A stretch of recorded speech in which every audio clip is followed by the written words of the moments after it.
The New York Times has been hacked. The newspaper revealed that over the last 4 months, Chinese hackers have repeatedly broken into its computer systems. Nick Bennett is a computer security expert with Mandiant, the company that helped the Times clean up the mess. Nick, thanks for joining us. Thanks, Chenda. So tell me what happened at the Times. Sure. So in October, the New York Times worked with AT&T to identify an intrusion in their network.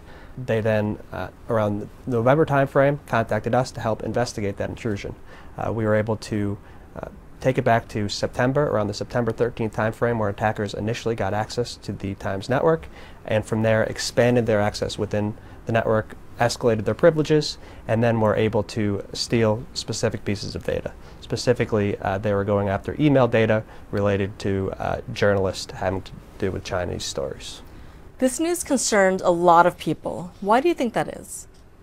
Well, for the case of the Times in particular, it's scary to think that a government could be going after, a specific United States companies to steal information. In the case of the Times, it was email data, and obviously the Times may have a wealth of confidential information, such as their sources and things of that nature.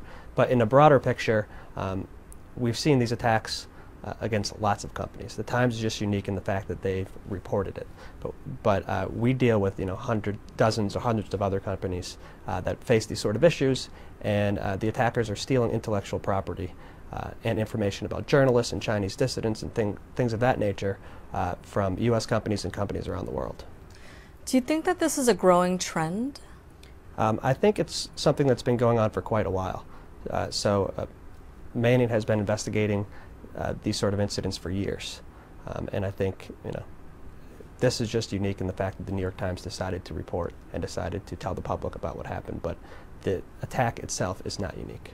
I read that they were calling it a spear phishing scam. Now, what is that?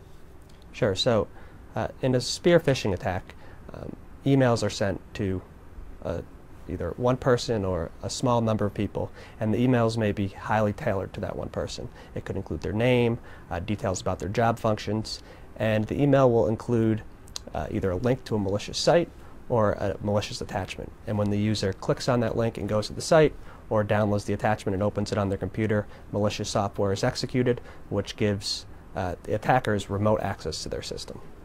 For people who don't know, what's the difference between a phishing scam and just hacking? Sure. So a phishing scam is just a means of hacking. So in a phishing scam, you're trying to trick a person. So that might be by calling the person and trying to get their username and password, or in the case here, sending an email and getting the user to click on a link or download an attachment.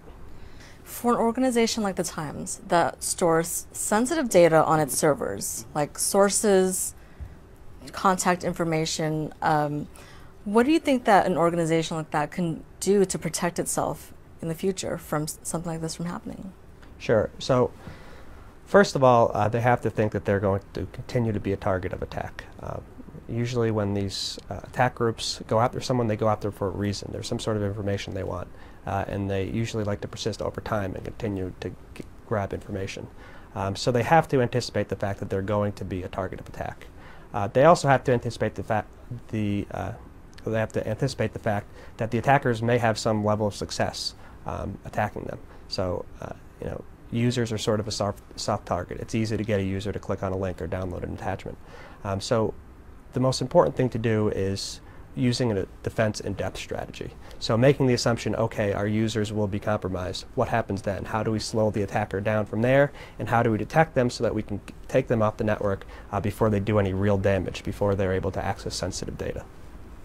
Okay, well, Nick, I want to thank you for joining us today. Thank you for having me, Chenda.